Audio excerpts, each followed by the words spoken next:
भगवान के जो प्रतिनिधि हैं वो तो घर घर गांव गांव जानते हैं, जाते हैं, घूमते हैं, हाथ जोड़कर लोगों से प्रार्थना करते हैं, दुर्लभ मनुष्य जीवन का सदुपयोग करो। और लोग इतने गहरी माया के प्रभाव में हैं कि इतनी सरलता से हम जागना नहीं चाहते। साधारण स्थिति समाज में अगर आप सरकार के नियम के अनुसार चलोगे तो आपको किसी प्रकार की चिंता नहीं रहेगी, और अगर हम सरकार के नियमों का पालन नहीं करेंगे तो उसका दंड परिणाम भुगतना पड़ेगा।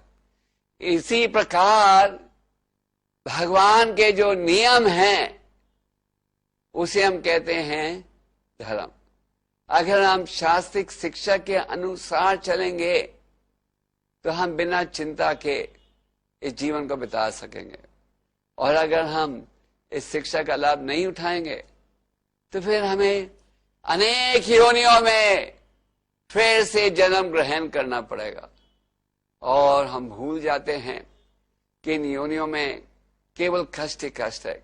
7 प्रकार के कष्ट हैं जो आप सुन बैठे हो, जन्म मरण बुढ़ापा बीमारी, मन का कष्ट, भौतिक प्रकृति द्वारा कष्ट और दूसरे व्यक्तियों द्वारा कष्ट। पर भगवान हमें एक उपाय दे रहे हैं, हमें इसका लाभ उठाना चाहिए। हमें ये नहीं सोचना चाहिए कि इस संदेश का पालन असंभव है। अगर आप भगवान के दिव्य नामों का उच्चारण करो, कहा गया है कि भगवान ने नामों में पूरी शक्ति डाली है। अगर आप इन नामों का उच्चारण करो तो आपका हृदय शुद्ध बनेगा। आप समझ पाओगे कि परम भगवान ही असली स्वामी हैं, वो ही हैं असली मालिक।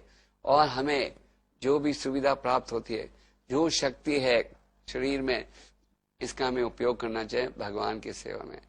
आज अगर आपके शरीर में कुछ योग्यता है, अगर आपके पास कोई बुद्धि है, अगर आपके पास कोई तालीम है, ये सब आपको प्राप्त हुई है परम भगवान की कृपा से।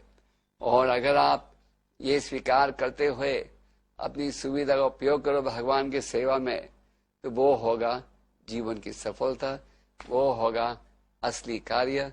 और इस कार्य के पालन से आप असली शांति प्राप्त करोगे।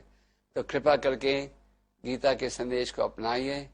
ये सबसे प्राचीन संदेश मानव समाज के सुधार के लिए है, और आज इस कलयुग में भी आप इस संदेश का लाभ उठा सकते हो जीवन के लक्ष्य को प्राप्त करने के लिए।